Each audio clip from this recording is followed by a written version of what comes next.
Hello guys, Radhe Radhe. आज मैं आपको एक छोटी सी कहानी सुनाना चाहती हूँ, राजा मोरध्वज की। एक राजा की 7 बेटी थी। राजा अपनी बेटियों से बहुत अधिक प्रेम करते थे।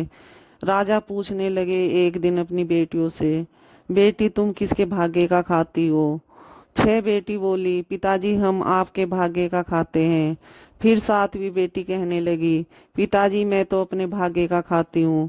तब राजा को बहुत गुस्सा आया और क्रोध आया और बोला, देखूंगा तुम अपने भाग्य का कैसे खाती हो। फिर राजा ने सिपाहियों को कहा, तुम जंगल जाओ और एक मोर का अंडा उठा कर ले आओ। मैं उससे इस लड़की की शादी कराऊंगा, देखूंगा ये किसके भाग्य का खाती है। और सिपाहियों ने ऐसा ही किया। जंगल गए, एक मोर के अंडे को उठा कर ले आए और उस लड़की की शादी करा दी। जंगल में फिर उसको भेज दिया।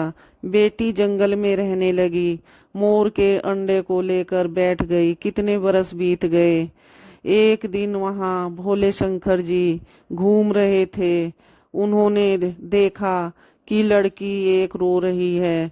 वो देखते हुए उस लड़की के पास वहां आ बैठे और पूछने लगे, बेटी तुम क्यों रो रही हो? तब उस लड़की ने अपने पिता की सारी बात कह सुनाई, फूट फूट कर रोने लगी। फिर भोले शंकर बोले, बेटी मत रो, सब अपने अपने भाग्य का खाते हैं। तब शंकर जी ने डमरू बजाया और अंडा फूट गया। उससे एक सुंदर राजकुमार निकला और शंकर जी को उन्होंने प्रणाम किया। तब शंकर जी ने उसका नाम मोरध्वज राजा रखा और फिर उनको बहुत सुंदर एक महल बना कर दिया। तब वह उस महल में रहने लगे।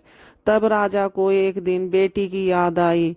उन्होंने सोचा कि आज मैं उस लड़की को जहाँ छोड़कर आया था जंगल में जाकर देखता हूँ, मर गई है या जिंदा है। राजा जंगल की ओर चल दिया और जहाँ पर उसको छोड़ा था वहां जाकर देखा तो वहां एक सुंदर महल बना हुआ था। राजा धीरे धीरे महल के अंदर गया और कहने लगा कि बेटी तुम ये कहाँ आन बसी हो? किसने तुम्हें यहाँ बसाया है? ये सारी बात मेरे को बताइएगा, मैं भी सुनना चाहता हूँ। तब लड़की बोलने लगी, पिताजी मेरी बहनें कैसी हैं? पिता रोने लगा और कहने लगा, बेटी मुझसे बहुत बड़ी गलती हो गई जो मैंने तुझसे ऐसे बोला। अब अपने भाग्य का, सब अपने भाग्य का खाते हैं। ये गलत है किसी को कहना कि हम अपने करके खा रहे हैं। सब अपने अपने भाग्य का खाते हैं, किसी को गलत नहीं बोलना चाहिए। राधे राधे।